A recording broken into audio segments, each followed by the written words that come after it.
Merci de choisir Ecopolis Télévision pour vous informer. Mesdames, Messieurs, bienvenue dans ce journal. Réforme au sommet de l'État, le président Félix-Antoine Tshisekedi fixe 3 axes majeurs pour l'action gouvernementale. Le retrait immédiat des forces de l'ordre illégales des sites miniers, l'allègement des taxes pour assainir le climat des affaires et un nouveau rythme de 2 conseils des ministres par mois pour accélérer les décisions publiques. Crise sécuritaire et humanitaire à l'est de la RDC. Les FARDC démentent la chute de Baraka. L'armée dénonce une guerre de l'information menée par la coalition FC M23 et appelle la population au calme.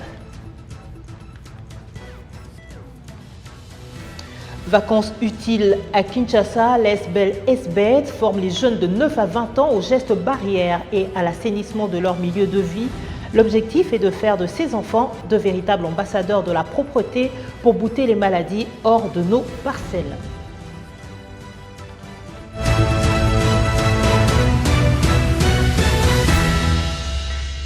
Le gouvernement passe à l'offensive pour booster l'économie nationale. À l'issue du Conseil des ministres du vendredi 10 juillet dernier, l'exécutif a acté un allègement fiscal d'envergure destiné à assainir durablement le climat des affaires et à soulager les opérateurs économiques.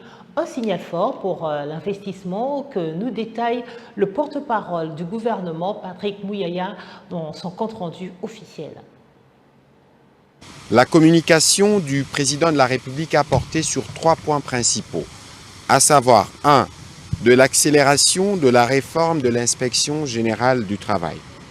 Le président de la République est déterminé à voir l'inspection générale du travail jouer pleinement son rôle, essentiel pour garantir le respect de la législation sociale, promouvoir le travail décent, protéger les travailleurs, prévenir les conflits sociaux et améliorer les climats des affaires. Considérant les orientations données lors du lancement du programme présidentiel pour l'emploi et l'entrepreneuriat des jeunes, Debout Jeunes Congolais, il y a nécessité de concrétiser la modernisation de l'inspection générale du travail qui s'inscrit dans son ambition de bâtir un État protecteur, garant d'une économie compétitive et d'un marché du travail formel, attractif et respectueux des droits de travailleurs comme des employeurs. Pour y parvenir, le président de la République a instruit le gouvernement, sous la coordination de la première ministre, de faire de la réforme de l'inspection générale du travail une priorité. À cet effet, le ministre de l'Emploi et du Travail, avec le concours du vice-premier ministre, ministre du Budget, du vice-premier ministre, ministre de la Fonction publique, du ministre des Finances, ainsi que de tous les autres services concernés, est chargé de prendre les dispositions nécessaires en vue d'assurer l'application effective du cadre juridique régissant l'inspection générale du travail, notamment en renforçant son autonomie administrative et financière et en parachevant son organisation. Garantir une rémunération conforme au statut des inspecteurs et contrôleurs du travail ainsi que la mensualisation régulière de leurs avantages. Accélérer la modernisation, les rajeunissements et la digitalisation de l'inspection générale du travail, notamment à travers la promotion de l'excellence, la dématérialisation des procédures, la mise en place d'outils numériques des contrôles et d'une base nationale des inspections. Renforcer les capacités techniques des inspecteurs par un programme permanent de formation et de spécialisation adapté au secteur stratégique de l'économie, harmoniser les pratiques de contrôle et de sanctions afin de garantir la transparence, la sécurité juridique des entreprises et l'égalité des traitements sur l'ensemble du terminal. Proposer toute mesure administrative, réglementaire, budgétaire et organisationnelle propre à assurer les fonctionnements efficaces et durables de cette institution.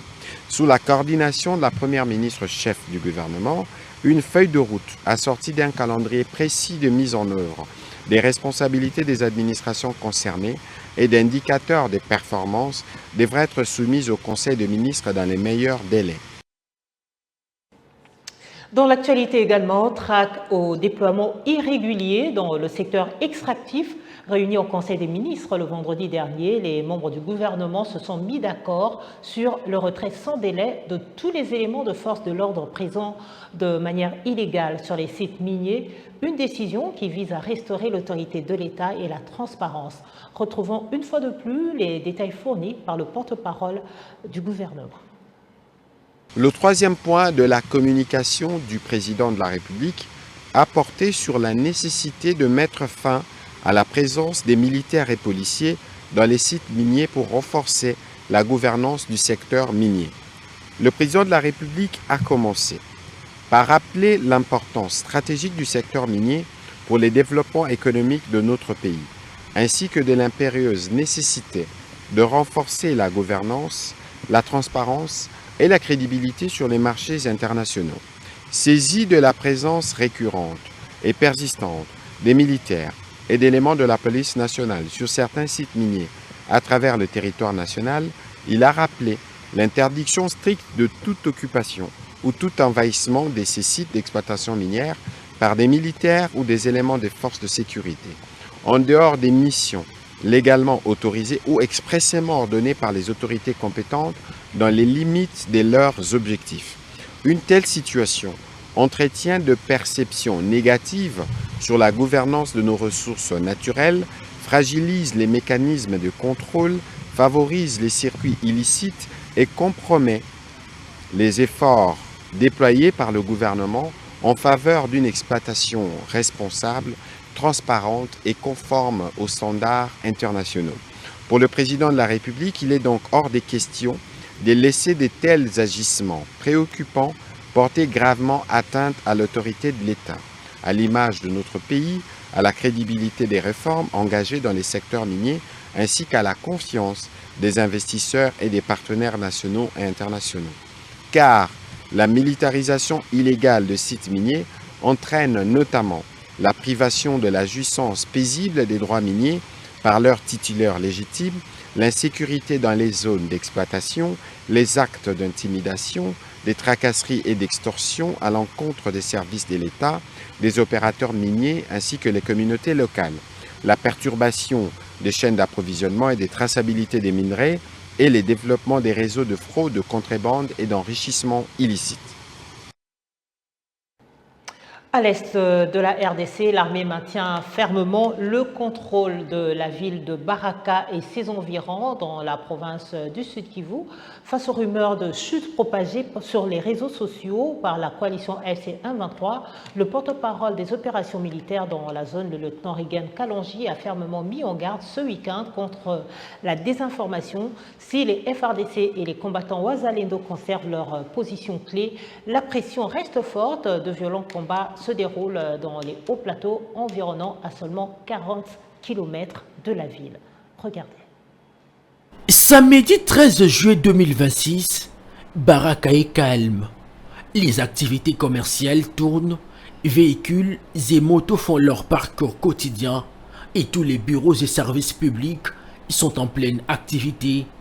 Une ville en totale contradiction avec le poison rwandais qui propage des rumeurs sur les réseaux sociaux pour installer la psychose. Et comme chaque jeudi, le maire de Baraka a tenu son conseil de sécurité habituel. La société civile locale demande aux habitants de la ville de ne pas céder aux alertes des réseaux sociaux et à soutenir les forces armées congolaises. L'autorité avec la société civile, nous sommes en train de travailler de temps en temps dans les réunions pour essayer d'améliorer ou de mettre fin à cette situation de tirs sporadiques des éléments par des éléments incontrôlés de nos forces armées de la République. Vous savez que nous sommes dans une situation tout simplement par Baraka. La République est menacée.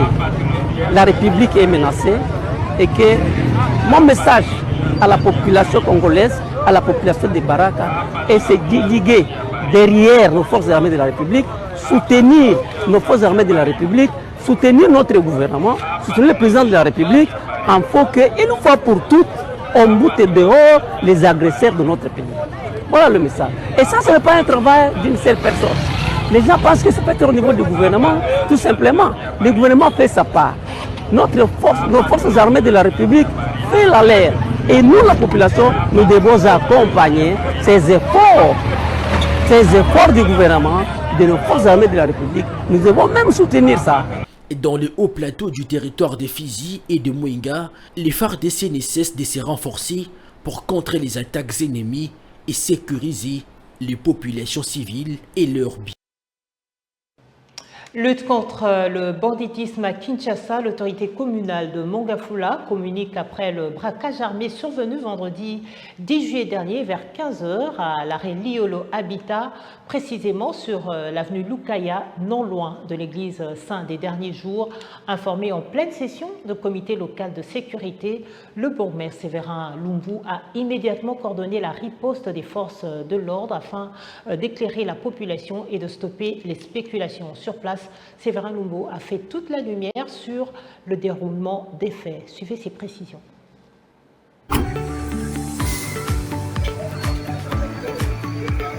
Oui, aux environs de 15 heures, nous avions été alertés pendant qu'on était en pleine réunion de sécurité à la maison communale qu'il y avait un braquage sur Bypass à la maison Ramaf au niveau de l'arrêt Liolo. Nous avions déployé les éléments qui ont tout fait pour essayer d'étouffer cela, mais une importante somme d'argent était déjà prise. Mais nos éléments ont pu quand même arrêter tous les travailleurs qui travaillent ces jours et pour raison d'enquête sont ici au commissariat du district de Mongafula.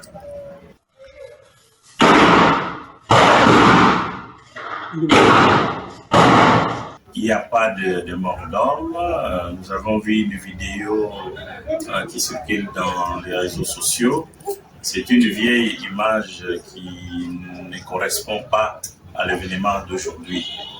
Sinon, la police a fait un grand travail.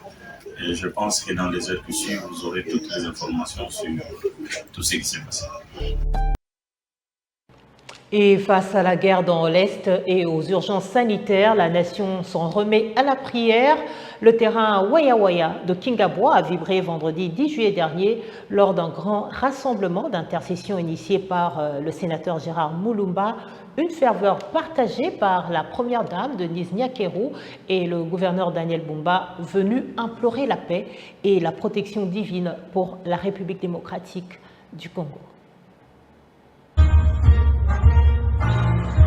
Carton plein pour le sénateur Gérard Moulumba. Ce vendredi 10 juillet, une foule compacte a envahi le tyran Etienne Tshisekedi, ex-Waya Waya. Venus de tous les horizons, plus de 10 000 Congolais ont répondu à l'appel du sénateur Chekoko afin de participer à un culte d'action de grâce en faveur de la République démocratique du Congo. Ces grands cultes, à la fois patriotiques et spirituels, a connu la présence remarquable de la première dame Denise Nyakeru Tshisekedi, les autorités du pays, les leaders spirituels. L'objectif est de placer la RDC entre les mains du Créateur face à tous les défis auxquels elle fait face. Akabaka mboka oyo na maboko ya Nzambe. Akanisa maloba oyo bokonza mboka lobaka na ye. Mokolo wana na stade de martyr. Nzambe oyo ayokaka losambo. Ayoka losambo wana lelo.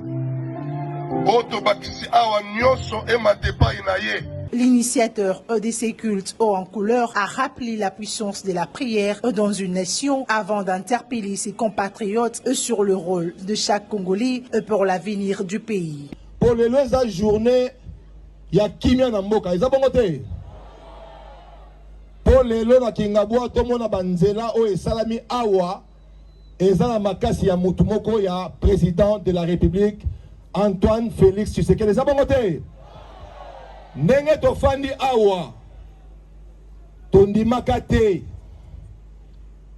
balabala yala ekoti makadam eyala ekoti makadam to ekoti te avenue du fleuve ekoti to ekoti te avenue Opote ekoti to ekoti te avenue Idi Amin ekoti makadam to te avenue Kowet ekoti makadam to te avenue Kulumba bazosala te na banza bomoni mama mokonzi mboka za to pesi merci mama oyoko honore biso na Kingabwa oyoko tala biso to pesi merci otiki makambo na nyonso oye kosambela na biso awa eza bongo ha. Touchée par l'initiative, la première dame n'a pas tari d'éloge à l'endroit de son auteur, le sénateur Gérard Mulumba. Denise Nyakiro Tshisekedi a saisi l'aubaine pour rendre un vibrant hommage à la mobilisation de tous les Congolais venus s'unir par la prière pour implorer la grâce divine, la miséricorde et la justice. Merci Mingi pour l'accueil Oyo. Merci l'honorable Jekoko Mulumba à organiser Milulu Oyo. En tout cas,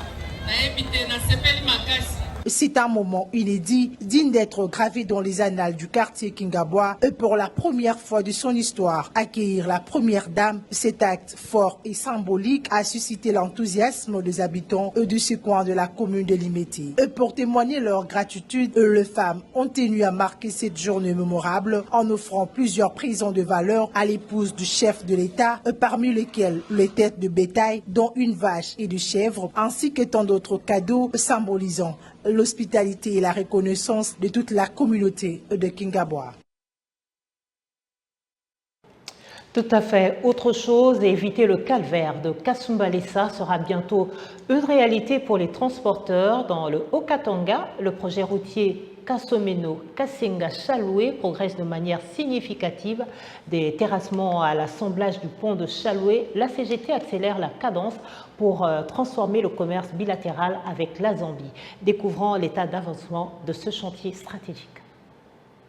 En ce mois de juillet 2026, le projet Kasomeno-Kasenga-Chaloué, qui est une nouvelle route qui va connecter le Haut-Katanga à la Zambie, sont passés par Kasumbalesa, avec l'avantage d'une réduction de 240 km pour le trafic à destination de Dar es Salaam, affiche des avancées notables, cela sur les trois composantes majeures du projet, à savoir le pont, la route et le poste frontière à arrêt unique. Le pont Obané de 362 mètres de portée et près de 20 mètres de large, dont les 4 assises ont été exécutées avec succès, va recevoir sous peu la structure métallique.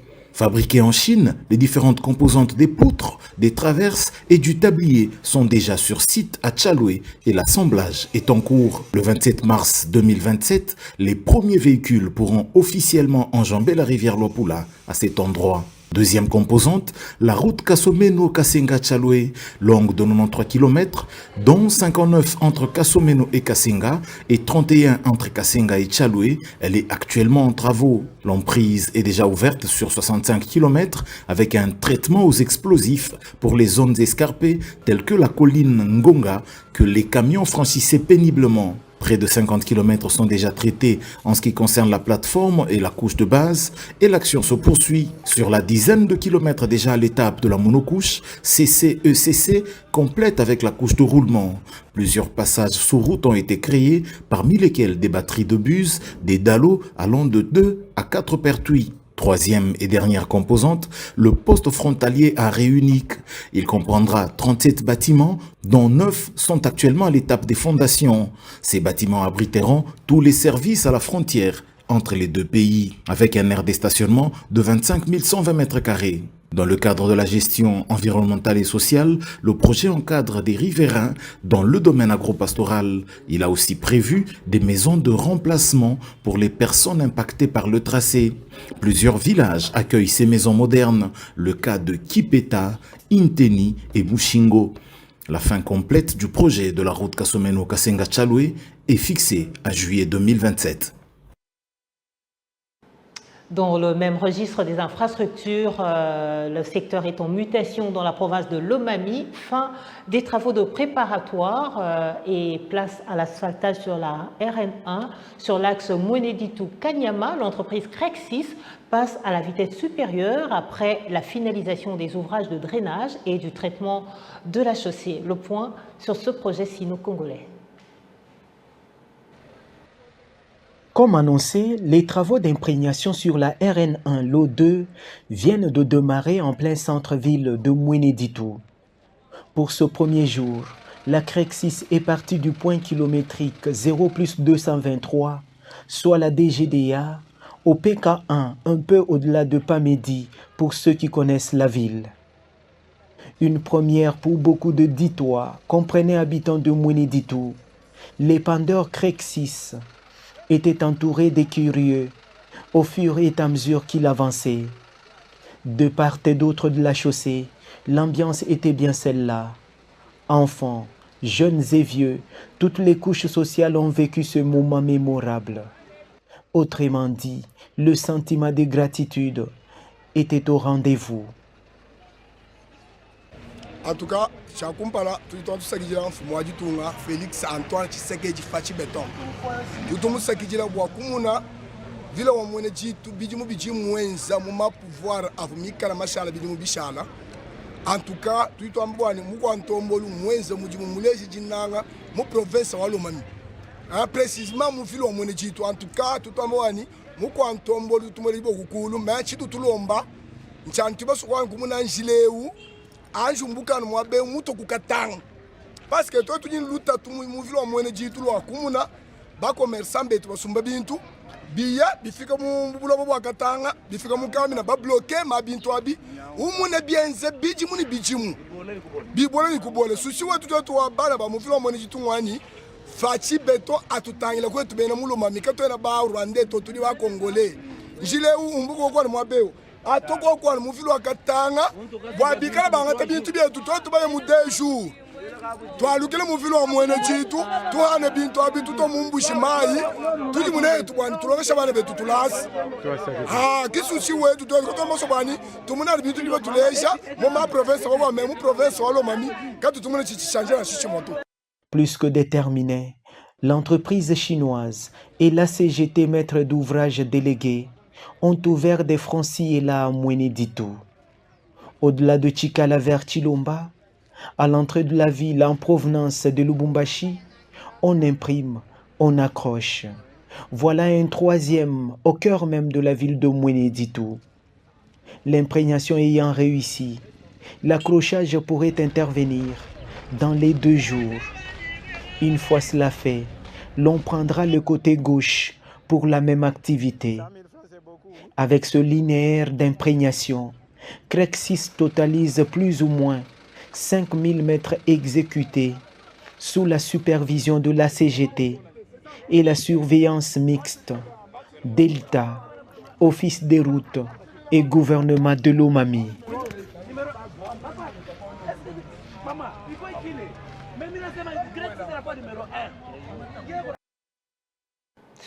Quand la fortune privée se met au service de la patrie, l'homme d'affaires Eric Djenga s'engage activement pour le retour des Congolais d'Afrique du Sud. Son initiative humanitaire vient directement renforcer le programme officiel d'évacuation gratuite piloté par l'ambassade de la RDC. Entre vérification rigoureuse de sécurité et prise en charge logistique, découvrez comment s'organise ce vaste plan de rapatriement à Kinshasa. Suivez.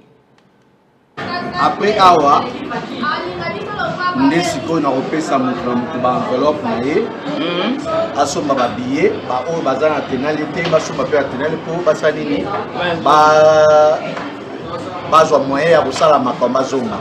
Pourquoi tukutani awa parce que na ndenge ya loi donc mutu oyo abwaka ngunda po mutu wana asala nini a zonga na mboka il faut akene non a canceller zomona.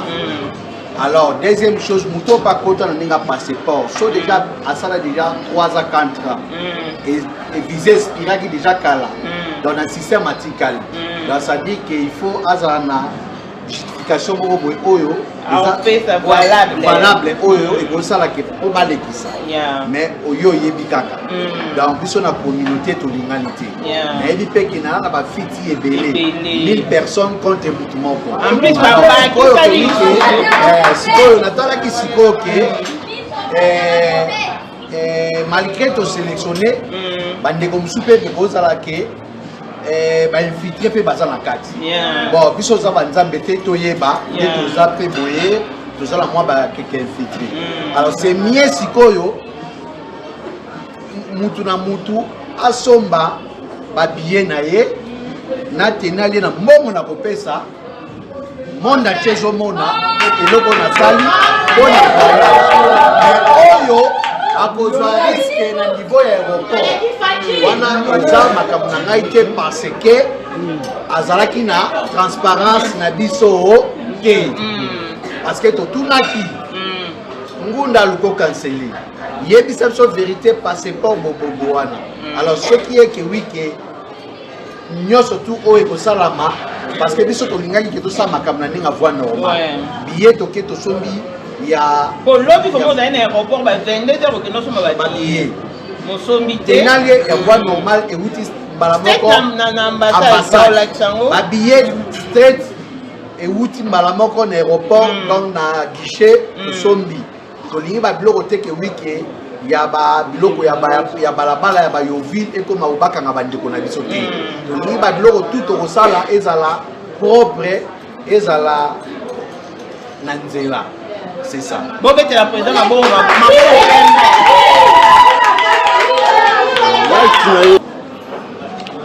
ya obimso compter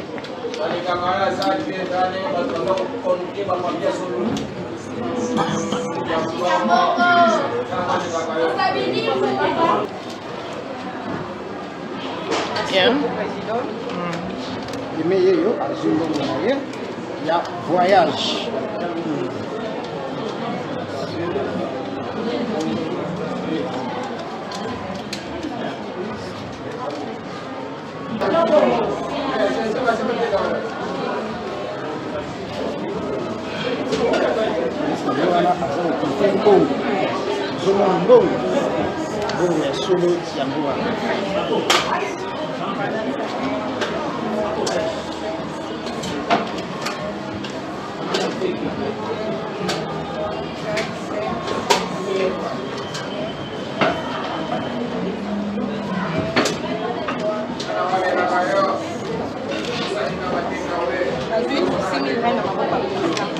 Merci Papa Jane, merci Papa Mona,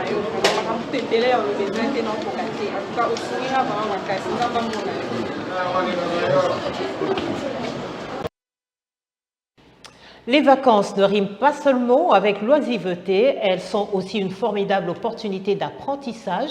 Au quartier Mimosa, dans la commune de Ngaliema, l'ESBEL Esbet, Ensemble pour la santé et le bien-être pour tous, a choisi pour sa part d'occuper utilement les enfants et les jeunes.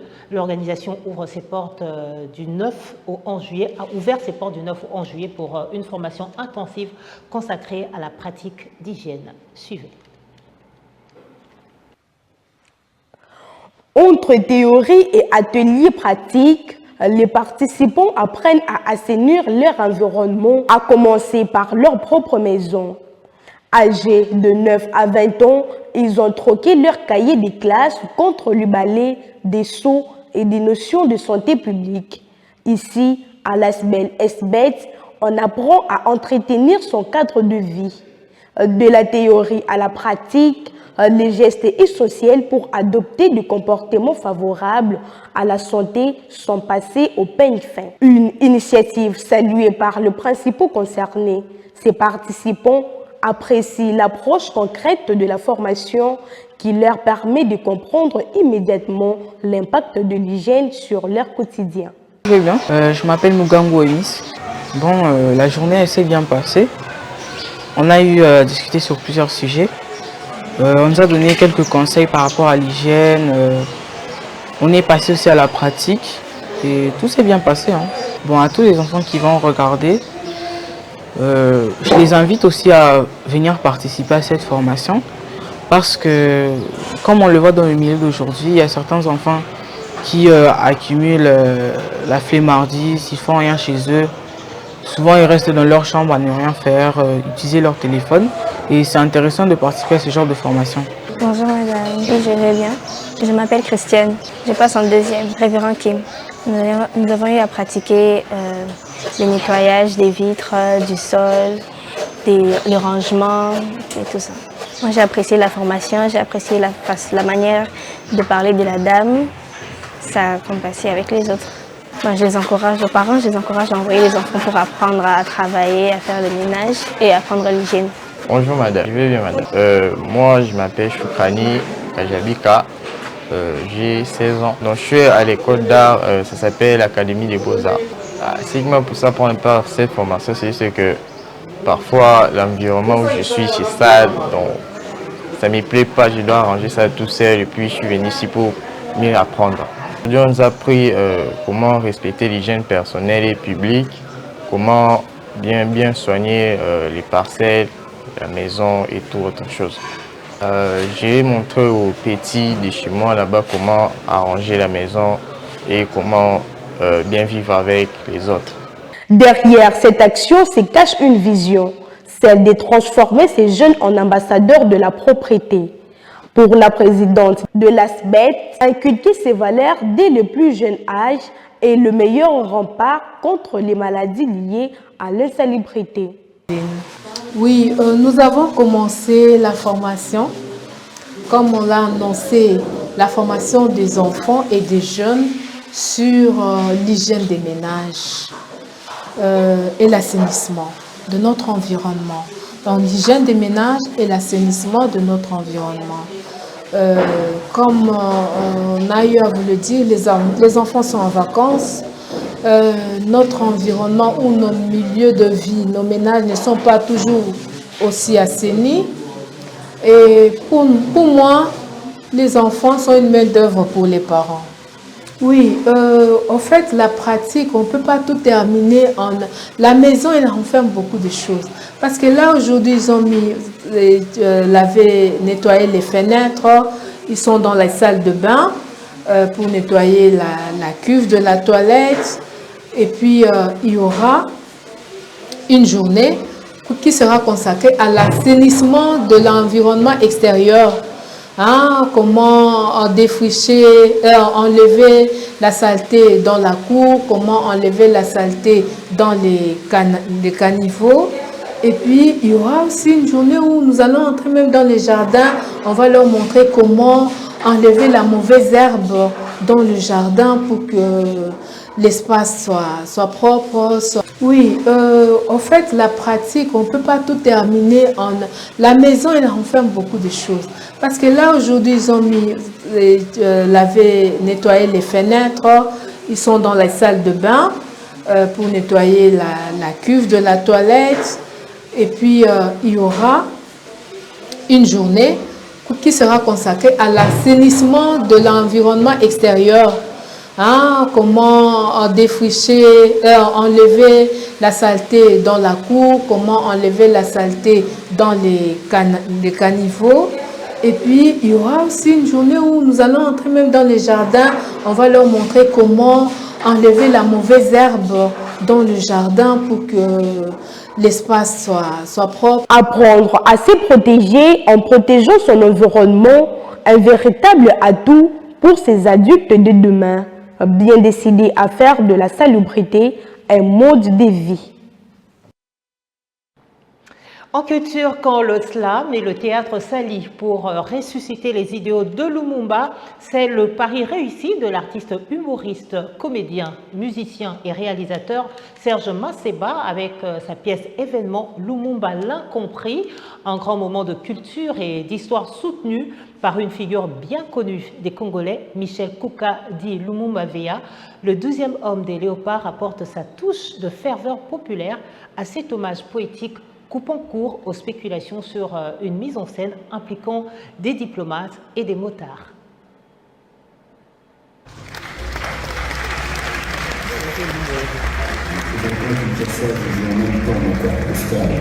André Loptéré à Kinshasa qui nous oublie comme ma province natale.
Autre pari fou et réussi, c'est celui de Kofi Olomide à Bruxelles. Ce dimanche, le roi Baudouin a vibré pour les 50 ans de carrière de la légende de la rumba qui fête ses 70 ans aujourd'hui 13 juillet. Près de 35 000 fans ont entonné un joyeux anniversaire historique au Grand Mopao qui a partagé la scène avec le jeune prodige Inosbi pour un moment unique de transmission. Retour sur cette soirée mémorable.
Voilà tout pour l'essentiel de l'actualité de ce début de semaine. Merci de nous avoir suivis. Très bonne fin de soirée à tous et une excellente semaine à chacun dans vos activités respectives. Prenez soin de vous.